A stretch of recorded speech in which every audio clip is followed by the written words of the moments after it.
D'abord, mes remerciements à Guy Lothaire de m'avoir invité pour parler ce soir d'un sujet qui peut être en rapport avec les phénomènes ovnis, avec l'ufologie, dans la mesure où le spiritisme, c'est donc le sujet du jour, parle très clairement de la pluralité des mondes habités, de civilisations plus évoluées que la nôtre, et même, selon les dires des esprits, de contacts possibles et voulus par des civilisations extraterrestres qui nous visitent ou qui passent à proximité de la Terre.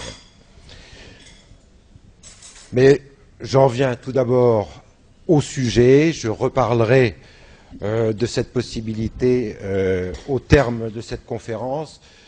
Tout d'abord, vous donner les éléments principaux de la philosophie spirit, de la science spirit.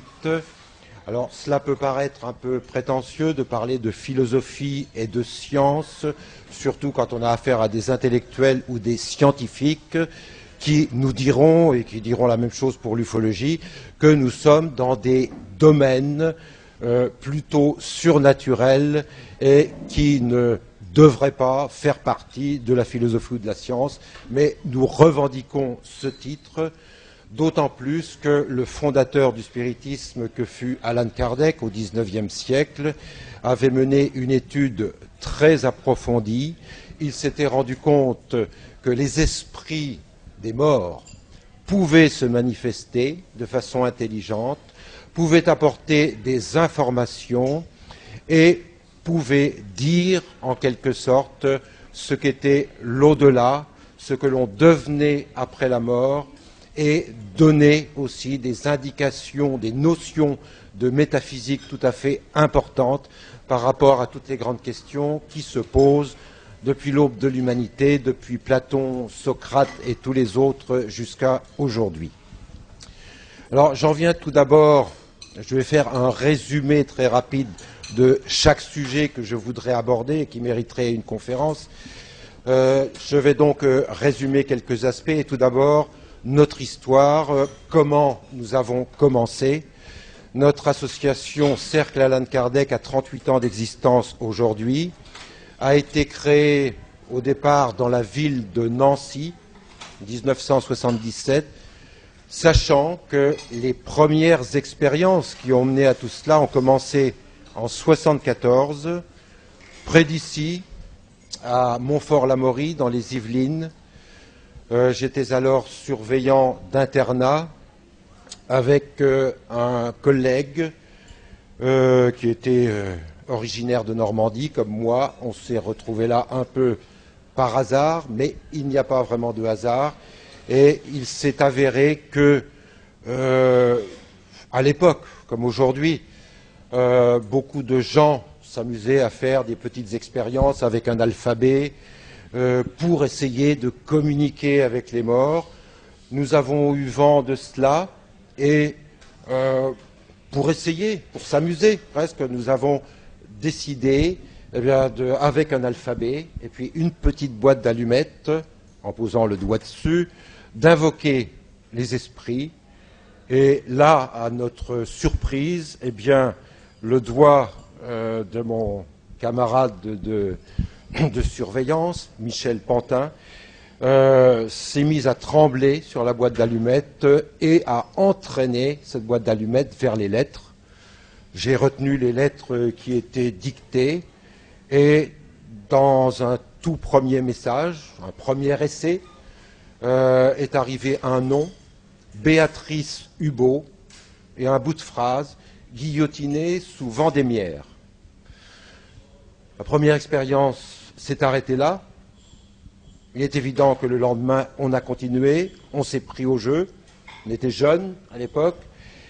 Et de fil en aiguille, eh bien, je me suis rendu compte rapidement que Michel avait des comportements anormaux, entre guillemets, avec ce doigt qui se mettait à trembler sur la boîte d'allumettes. Parfois, il tremblait de tout son corps, dans des formes de transe.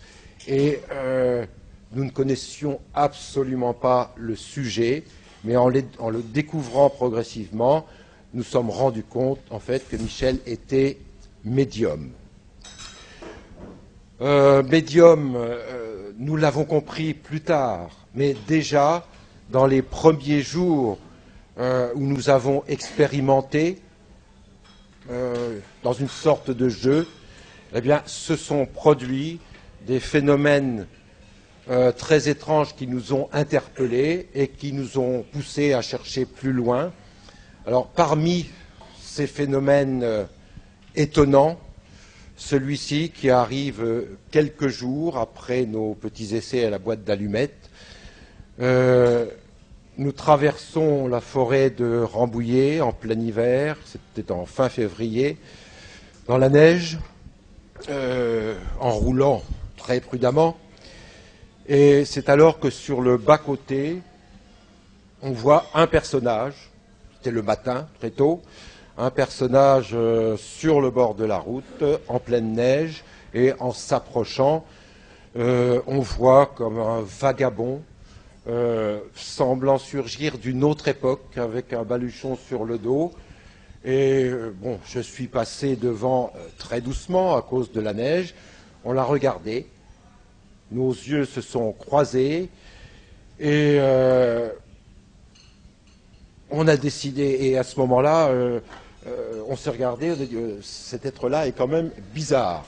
Et je décide donc de m'arrêter quelques dizaines de mètres plus loin, de faire demi-tour, et le personnage avait disparu. On est descendu de voiture, on l'a cherché, et pas de traces de pas dans la neige. Nous étions les premiers à passer sur la route à ce moment-là.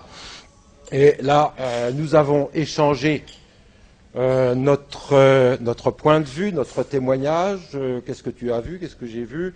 Bon, il s'est avéré que nous avons vu très clairement un être de chair, un être tout à fait vivant, qui nous a regardés d'une façon perçante. Il avait des yeux bleu-vert, je me souviens encore, et il avait quelque chose d'assez inquiétant dans son regard. On a fait le même descriptif du personnage, et puis on en a conclu, parce qu'on commençait déjà à avoir quelques connaissances dans le domaine, eh bien, qu'il devait s'agir d'un fantôme matérialisé, selon l'expression.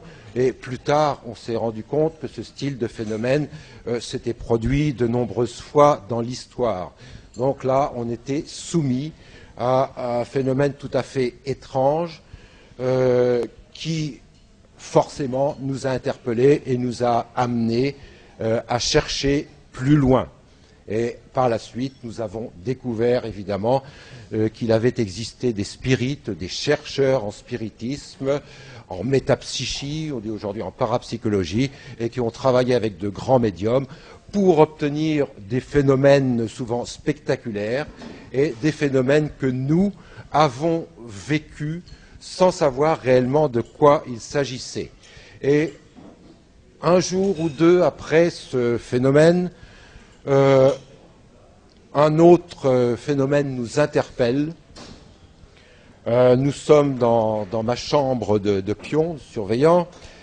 On est en train de feuilleter une Bible, non pas pour y chercher quelque chose de religieux ou je ne sais quel secret, mais dans une forme de curiosité pour essayer un petit peu de comprendre ce qui nous arrivait. Bon, on s'est rendu compte après que ce n'était pas dans la Bible qu'il fallait chercher, mais ailleurs, chez les précurseurs du spiritisme. Toujours est-il qu'à un moment donné, on a un texte sous les yeux en rapport avec l'Apocalypse. Le poste de radio était allumé sur France Musique. On n'écoutait pas spécialement la musique qui passait. Et en regardant, je commence à lire un peu ce verset de la Bible et j'entends en écho, dans le poste radio, une voix de femme qui chantait le texte que nous avions sous les yeux, accompagnée d'un orchestre symphonique, très belle voix de femme, pas une voix d'opéra, une voix un peu plus fine, mais très belle voix, et qui en fait chantait le texte que nous avions devant nous. Et quelques secondes, 3, 4 ou 5 lignes ont été chantées comme cela pendant qu'on le lisait en direct. Et mon ami Michel a pris peur à ce moment-là et a dit arrête ça, c'est pas possible. J'arrête le poste de radio. Et puis je me dis en même temps, là je fais une grosse bêtise. Je rallume et je retombe sur le programme normal.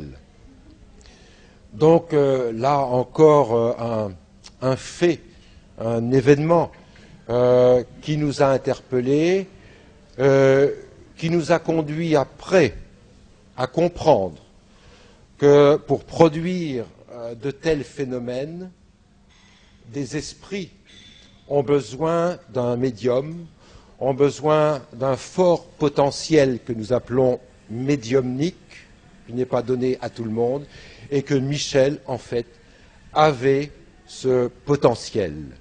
Et s'il a pris peur au moment d'entendre cette musique, eh bien, c'est parce qu'il ressentait, en fait, en lui-même, cette énergie qui était extraite de lui pour que les esprits puissent produire ce phénomène. Alors, il y aurait beaucoup d'autres phénomènes que je pourrais raconter, mais ça prendrait toute la soirée, du même type ou d'autres types. Toujours est-il que cela nous a entraînés rapidement, au bout d'une huitaine de jours, à aller à la recherche de ce qui avait pu être fait dans ce domaine. Et c'est là que nous avons découvert le spiritisme d'Alan Kardec, parce que, si, un autre élément qu'il faut quand même que je vous raconte, au bout de 5 ou 6 jours, sous notre boîte d'allumettes, des messages se construisaient, et là, un message est signé Alan Kardec, et il dit en substance ceci, venez sur ma tombe, apporter des fleurs, cimetière du Père-Lachaise. Nous ne connaissions pas le personnage, nous le cherchons dans le dictionnaire, il n'était plus dans le Larousse à l'époque, mais il y est revenu. Et donc nous nous sommes dit, bien, nous irons au Père-Lachaise et puis nous verrons bien. Et nous avons trouvé, au cimetière du Père-Lachaise évidemment, la sépulture d'Alan Kardec, précurseur du spiritisme que nous ne connaissions pas. Et en sortant du cimetière, nous sommes allés directement et rapidement à la librairie Gibert pour essayer de trouver des livres de cet homme. Sur sa sépulture était inscrit « Naître, mourir, renaître encore, évoluer sans cesse, telle est la loi ». Déjà là, moi ça m'avait un petit peu parlé parce que j'avais étudié un peu la réincarnation selon le bouddhisme ou les philosophies orientales. Et bon, voilà, nous allons à la librairie et nous trouvons le livre des esprits, le livre des médiums, les deux seuls livres qui étaient encore édités à l'époque. Nous les avons ensuite dévorés et nous avons mieux compris les phénomènes auxquels nous étions soumis.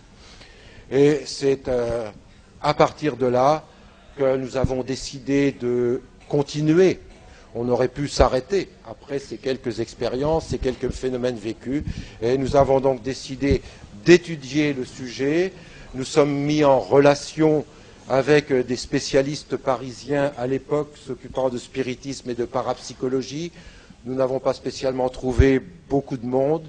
Nous nous sommes donc reportés à tous les ouvrages que l'on a pu trouver, et nous nous sommes rendus compte que fin XIXe siècle, et en particulier à l'époque d'Alan Kardec, mort en 1869, le spiritisme avait été florissant, il y avait eu de nombreuses expériences, y compris des expériences scientifiques qui se sont prolongées jusque dans les années 20, pratiquement 1930, où ça a été un petit peu la fin, où de grands scientifiques ont travaillé avec des médiums, chose qui n'est plus très connue aujourd'hui, d'autant que la plupart des bouquins qui parlent de tout cela ne sont pas réédités, mais il y a des grands noms de la science, notamment Pierre Curie en France, William Crookes en Angleterre, Lombroso, Bolzano en Italie, et plusieurs personnages qui ont étudié les médiums,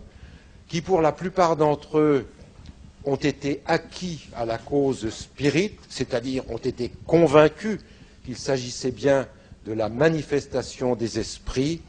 Et là, évidemment, je vous parle d'un passé assez lointain, parce que les scientifiques d'aujourd'hui n'en sont plus là et qu'il faut refaire avec eux tout un travail avec les protocoles scientifiques d'aujourd'hui. J'en viens maintenant à la description de ce que nous sommes amenés à réaliser en médiumnité. Donc, qu'est-ce qu'un médium? Comment ça fonctionne? Quelles sont les différentes médiumnités permettant d'entrer en contact avec les esprits? Michel Pantin, dont je vous parlais tout à l'heure, aujourd'hui décédé malheureusement, ça il y a 2 ans, a été en fait un très grand médium qui s'est avéré très rapidement dans les premières semaines où il a exercé, alors qu'il n'en avait aucune idée auparavant. Médium par Ouija, par écriture automatique et par incorporation.